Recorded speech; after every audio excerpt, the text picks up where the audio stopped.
আজ রবিবার দুপুর 3:30টার সময় বর্ধমান দুর্গাপুর লোকসভা কেন্দ্রের তৃণমূল কংগ্রেসের প্রার্থী কীর্তি আজাদের সমর্থনে বিশাল পদযাত্রা করলেন মুখ্যমন্ত্রী মমতা বন্দ্যোপাধ্যায়।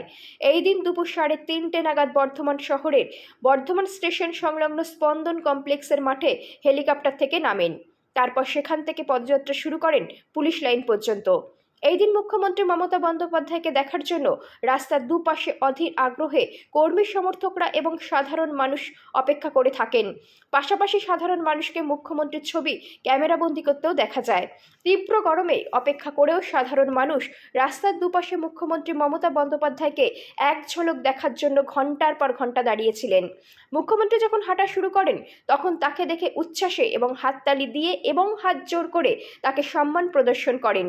সঙ্গে ছিলেন বর্ধমান দুর্গাপুর লোকসভা কেন্দ্রের কংগ্রেসের প্রার্থী কীর্তি আজাদ, রাজ্যের মন্ত্রী অরূপ বিশ্বাস, মন্ত্রী স্বপন দেবনাথ, তৃণমূল কংগ্রেসের জেলা সভাপতি তথা কাটোয়ার বিধায়ক রবীন্দ্রনাথ চট্টোপাধ্যায়, বিধায়ক খোকন দাস, জেলা সভাপতি, যুব সভাপতি রাসবিহারী হালদার সহ তৃণমূলের জেলা নেতৃত্বরা। মৃত্যুঞ্জয় যশের রিপোর্ট, সুন্দর বাংলা নিউজ।